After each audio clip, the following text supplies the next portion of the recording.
जी, break से आगे वापस आपको कहेंगे एक बार फिर से खुशामदीद और बात करेंगे अभी ईद उल अज़हा चूँकि आपने मनाई है और आज के दौर में कुर्बानी का जब गोश्त होता है, सिर्फ वो एक मज़हबी रिवायत नहीं होता है और उसको एक अहम जो है ग़िज़ाई ज़रूरत भी है हमारी, लेकिन अक्सर लोग इसे सही तरीके से जो है प्रिज़र्व नहीं कर पाते हैं। बहुत से लोग जो होते हैं उसकी ग़िज़ाइयत जो है उस तरह से ज़ाया कर देते हैं, पका के भी। और बाज़ दफ़ा ऐसा होता है कि बहुत सारे मसाइल का शिकार हो जाते हैं। कौन से मसाइल का? जो आपकी सेहत से रिलेट होते हैं। ईद उल अज़हा के मौके पर गोश्त को कैसे सही अंदाज में महफूज करें, या ओवरऑल आप गोश्त को किस तरह फ्रीज करते हैं और किस तरह महफूज करते हैं, इन तमाम तरीकों को हम जानेंगे। हमारे साथ इस वक्त मौजूद हैं डॉक्टर सारा फारूक, न्यूट्रिशनिस्ट हैं। इनसे मिलते हैं और जानते हैं। अस्सलाम वालेकुम डॉक्टर सारा, कैसी हैं आप? ठीक हैं? सुबह खैर। वालेकुम अस्सलाम, सुबह खैर, अल्हम्दुलिल्लाह मैं ठीक ठाक। आप कैसी हैं? मैं बिल्कुल ठीक हूँ, बहुत शुक्रिया आपने हमें ज्वाइन किया। और बहुत अहम टॉपिक है कि ओवरऑल हम खाली ये नहीं कहेंगे कि ईद की वजह से जो है हमें गोश्त को महफूज रखना है, वैसे भी हम सारा साल यही होता है कि हम लोग गोश्त लेके आते हैं, उसको वो धोते हैं और उसको फिर हम फ्रीज़र में रख के फ्रीज करके इस्तेमाल करते हैं। ये बताइए, गोश्त को फ्रिज या फ्रीज़र में रखने का सही तरीका क्या है, और गोश्त को महफूज रखने के लिए पैकिंग का किस तरह जो है इस्तेमाल किया जाए? अक्सर तो हम ये कहते हैं ना, पॉलीथीन बैग्स में बस रख के उसको फ्रीज कर देते हैं।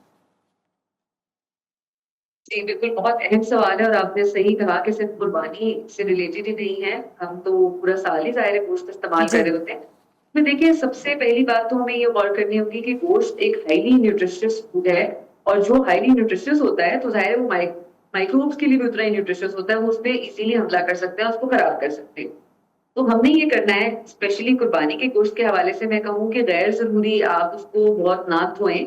आपका अगर अपेरेंटली साफ है, तो गोश्त उसके छोटे पैकेट्स बनाएँ जो आपने खुद इस्तेमाल करना है। एक तो पहले ही डिसाइड कर लें, जिस तरह हमारा है भी तरीका कि हम हिस्सा रखते हैं गुरबा का भी हम्म। और रिश्तेदारों का, या अपना जिस तरह भी जो करना चाहे। छोटे पैकेट्स बनाएँ जो आपने अपने घर के लिए इस्तेमाल करने हैं, पॉलीथीन बैग में बिल्कुल उसकी एयर निकाल के छोटे पैकेट्स बना के, छोटे पैकेट से मेरी मुराद है कि आधा किलो से 1 किलो का एक पैकेट होना चाहिए, इससे ज्यादा नहीं। उसको फ्लैटन करें और फ्रीजर में आजकल तो जैसे आप लोग भी अब दिखा रहे हैं अपने स्क्रीन पे, बाकायदा कंपार्टमेंट्स वाले आ रहे हैं, these vertical freezers and drawers, वो तो बहुत अच्छी हैं क्योंकि उसमें सेपरेट हो जाता है फूड। जहाँ कंबाइंड किस्म का फ्रीजर है, डीप फ्रीजर या हमारे दूसरे फ्रीजर जिसमें जस्ट शेल्फ्स होते हैं, तो गोश्त जो है वो सबसे नीचे वाले खाने में रखें, ताकि उसकी, क्योंकि एकदम से तो वो फ्रीज हो नहीं जाएगा, उसकी बिल्कुल। कोई ड्रिपिंग है, कोई जूस है, तो वो बाकी चीजें उससे मुतासिर ना हो। जैसे आइस है जो कि हमने यूं ही इस्तेमाल कर लेनी होती है, वो सबसे ऊपर होनी चाहिए, गोश्त सबसे नीचे होना चाहिए। छोटे पैकेट्स होने चाहिए, हम्म। फौरन फ्रीज करें। फ्रिज में 2 से 5 दिन मैक्सिमम है गोश्त रखा जा सकता है। फ्रीजर में आप 6 महीने से 1 साल तक भी रख सकते हैं, अगर प्रोवाइडेड कि बिल्कुल आपकी इलेक्ट्रिसिटी ना जाती हो, फ्रीजर में बिल्कुल फ्रीज ही रहता हो, 0 सेंटीग्रेड हो या से -18 तक हो, तो हम्म। बिल्कुल ठीक है कि थॉ ना हो। अच्छा, छोटा पैकेट रखने की क्या वजह है कि आप अक्सर कुछ लोग ये भी करते हैं कि बड़ा सा ही पैकेट फ्रीज कर लेते हैं डीप फ्रीजर में खास तौर पे, और जितना चाहिए पहले निकाला, थॉ किया, थोड़ा सा निकाला, फिर रीफ्रीज किया, फिर निकाला, फिर रीफ्रीज किया। इस तरह माइक्रोब्स जो है वो स्ट्रेंथन हो जाते हैं। आप इसको आसान अल्फाज में ये समझ लें कि वो बार-बार टेम्परेचर कम ज्यादा को सह के वो हमें उसमें देर तक रह सकते हैं और हमें नुकसान पहुंचा सकते हैं। एक दफा आपने डिफ्रॉस्ट कर लिया जो गोश्त, हम्म। उसको इस्तेमाल करें और वापस फ्रीज ना करें। जी। अच्छा डॉक्टर साहिबा, डॉक्टर सारा, आपने ये तो बता दिया कि इस तरह एक बारी जो है उसे इस्तेमाल करें, वरना हमने देखा है जिस तरह अभी आपने भी कहा, मैंने ये सवाल करना था, आपने खुद ही इसका आंसर किया। ये बताइए कि गोश्त पकाने का ऐसा कौन सा तरीका है जिससे गोश्त की ग़िज़ाइयत को बरकरार रखा जा सकता है?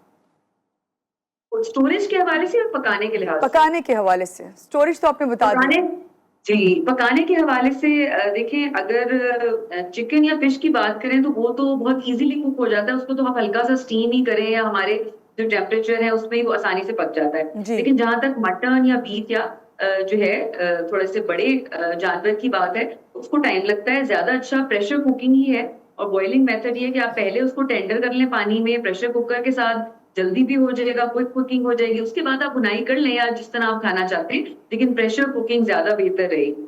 और एक और चीज भी है कि स्टोरेज के हवाले से आप जितना ज्यादा स्टोर करते हैं ना, जैसे 6 महीने से ज्यादा या 1 साल से ज्यादा, उतना ही उसकी ग़िज़ाइयत पे भी असर होता है। और इसके साथ साथ फ्रीज बर्न जो हो जाता है कि कभी थोड़ा सा खुला रह गया या वो एक्सपोज्ड है, पूरा पैक नहीं है, तो वो भी आपके लिए नुकसानदेह है।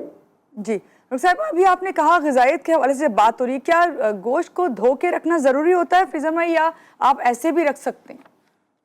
अच्छा, ज्यादा बेहतर है कि अगर अपेरेंटली साफ है, कोई आपको अलाइश या उस पे गंदगी नहीं नजर आ रही, तो आप जो अनकुक्ड मीट है उसको वैसे ही पैकेट्स बना के रखें। जब आप थॉ करें तो अच्छी तरह वॉश करके और उसको पका लें। जी। लेकिन जब आप फ्रीज कर रहे हैं ना, तो गैर जरूरी धोने और उसकी जरूरत नहीं है। एक तो ये कि टाइम कंज्यूमिंग होगा, इतना टाइम लगेगा, और जितना टाइम लगेगा बाहर रखा होगा, टेम्परेचर का ख्याल नहीं होता। हमारा बड़ा ह्यूमिड और गर्म मौसम ज्यादातर रहता है पाकिस्तान में, तो उसके लिहाज से भी अच्छा नहीं है। पानी कैसा हो क्या हो, फिर ड्रिपिंग उतनी ही ज्यादा गोश्त करेगा। तो बेहतर है कि आप ना धोए, बगैर धोए फ्रीज कर लें, और जब पकाने लगे उससे पहले अच्छी तरह धो लें। जी। अच्छा, जहाँ आपने ये बताया कि आप जो है बगैर धोए फ्रीज़ कर लें, क्योंकि मुझे जहाँ तक याद है कि हमारी जो वालिदा थी वो ये कहती थी कि उसकी ग़िज़ाइयत बरकरार रहती है इस तरह, और टेस्ट भी रहता है। लेकिन ज़्यादा मसालों पे ज़रा बात कर लेते हैं। ज़्यादा मसाले, ज़्यादा तेल जो है वो सेहत पर क्या असर डालते हैं, जब हम ये इस तरह के खाने, ख़ास तौर से आजकल जो खाने हम बना रहे हैं और दावतें हो रही हैं उसमें? जी बिल्कुल।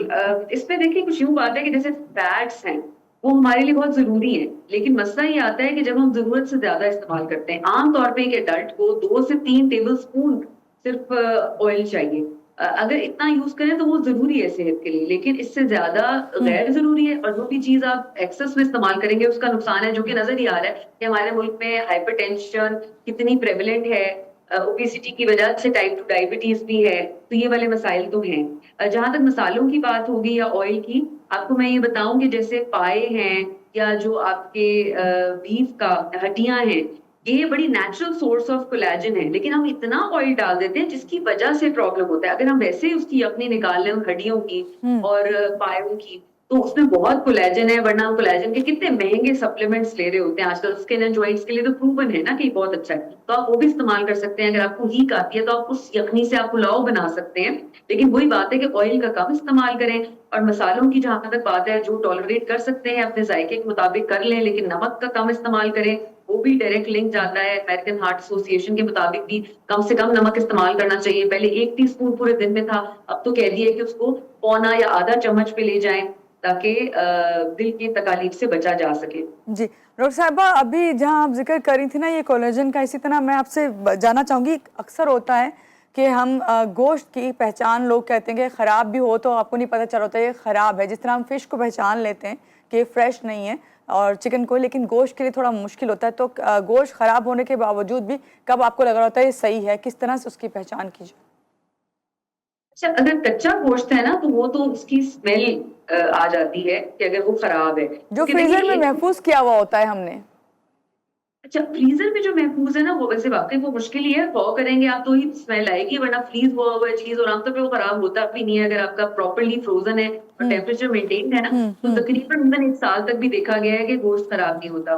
कीमा, लेकिन अगेन वो एक प्रोसेस किया गया है कि उसको आपने बोनलेस किया, फिर बस खिंचवाया, उसको आप 3 से 5 महीने तक ही फ्रीज करें, ज्यादा ना रखें। हम्म। लेकिन स्मेल से एक तो पता चल जाता है। और हाँ, अगेन मसालों की बात है कि आपको पता है पुराने जमाने में, क्योंकि जब तक जर्म्स का पता नहीं था, तो जब बदबू या इस तरह आती थी तो मास्किंग के लिए मसाले यूज होते थे, कि इतने तेज मसाले यूज होते थे कि वो उसमें मिक्स हो जाता। जैसे हमारे मसाले भी बहुत शार्प होते हैं, जी तो बिल्कुल। पक भी जाए तो पता नहीं चलता। यही वजह है, ये छोटी छोटी बातें हैं जिसके लिए हम घर के खानों को फरोग देना चाहते हैं। वरना चीजें तो वही बाहर भी इस्तेमाल हो रही है, लेकिन हमें नहीं पता कि वो मास्क कर दी गई हैं। मसाले ज्यादा, ऑयल ज्यादा डाल के मे भी खराब गोश्त हो जो बाहर पका हो, और हमें पता ना चले। तो घर में हमें आमतौर पर पता चल जाता है जी। कि पुरानी चीज तो नहीं है, साफ है कि नहीं। जी। अच्छा, गोश्त जो है कब सेहत के लिए नुकसानदेह साबित हो सकता है? देखिए, गोश्त आमतौर पे जिनका यूरिक एसिड बढ़ा हुआ होता है, फैटी लिवर का प्रॉब्लम है, तो जाहिर है आपका लोड बढ़ेगा, क्योंकि आपकी बॉडी में लिवर और किडनी है जिसने डिटॉक्सिफाई करना है अगर कोई भी बिल्कुल। टॉक्सिन्स आते हैं। तो अगर वही काम नहीं कर पा रहे, तो उसमें फिर आपको एहतियात करनी होगी। प्रोटीन लेनी भी है तो आप आमतौर पे दालों से या प्लांट सोर्सेज से लेते हैं और गोश्त का कम इस्तेमाल करते हैं, तो उस सूरत में भी नहीं। फिर चर्बी वाला गोश्त तो वैसे भी कोई इतना अच्छा नहीं है, जो हमारे यहाँ है ना कि बड़ी खालिश चीज है, नेचुरल है कि चर्बी में पकाएं, ये जी। बिल्कुल भी सेहत के लिए अच्छा नहीं है, और ये रिकमेंडेड भी नहीं है। सैचुरेटेड फैट वैसे भी मतलब रिकमेंडेड नहीं है, लेकिन हाँ इजाजत है कि आप अपने फैट जितना लेना है उसके 10% से कम घी लें, सैचुरेटेड फैट। तो चाहे मक्खन, देसी घी या कोई सा भी घी या चर्बी, वो उसी में आता है। हम्म। ठीक है डॉक्टर साहब, लास्ट में बस आपसे जानना चाहूंगी, गोश्त को सेहतमंद बनाने के लिए कोई 3 ऐसी टिप्स जो हमें आप बता के जाएं। एक तो ये कि गोश्त को आप फ्रीज करके जब आप इस्तेमाल करते हैं, थॉ करते हैं, उसी वक्त पका लें। और कोई भी खाना, चाहे गोश्त हो या कोई भी आम दर्जा हरारत पे, रूम टेम्परेचर पे 2 घंटे से ज्यादा ना पड़ा रहने दें। पकने के 2 घंटे के अंदर अंदर आपने ठंडा किया और उसको रेफ्रिजरेट करें, फ्रिज में रखें, वो ठीक है। बेहतर है सेहत के लिए। उसके अलावा एक, आप जो बंदा खा रहा है ना, उसकी हथेली जितना रोटी उसके लिए काफी है एक वक्त में। इससे ज्यादा खाने की जरूरत नहीं है। बारबेक्यू करके जो हम जला के खाते हैं वो चारकोल है, बकायदा वो कैंसर कॉजिंग है। बीफ का ज्यादा इस्तेमाल, ज्यादा से मुराद है कि आप अगर हफ्ते में एक दफा खा लें तो बीफ ठीक है, लेकिन बहुत ज्यादा इस्तेमाल ना करें, क्योंकि वो भी कैंसर कॉजिंग के उसके कुछ मिलते हैं। इंटरनेशनल जो आपकी एक बनी हुई है फेडरेशन WHO के मुताबिक कैंसर कॉजिंग हो सकता है, स्पेशली बारबेक्यूड मीट और रेड मीट का ज्यादा इस्तेमाल। ठीक है, बहुत शुक्रिया डॉक्टर सारा फारूक हमारे साथी जो हमें बताई थी गोश्त को किस तरह महफूज रख सकते हैं और किस तरह उसका इस्तेमाल कर सकते हैं और कब आपके लिए फ़ायदेमंद है और कब नुकसानदायक। बहुत शुक्रिया आपका एक बार फिर से डॉक्टर सारा। और यहाँ आपको कहेंगे अपना बहुत सारा ख्याल रखें, खुश रहें, खुशियाँ बाँटें। अल्लाह हाफ़िज़।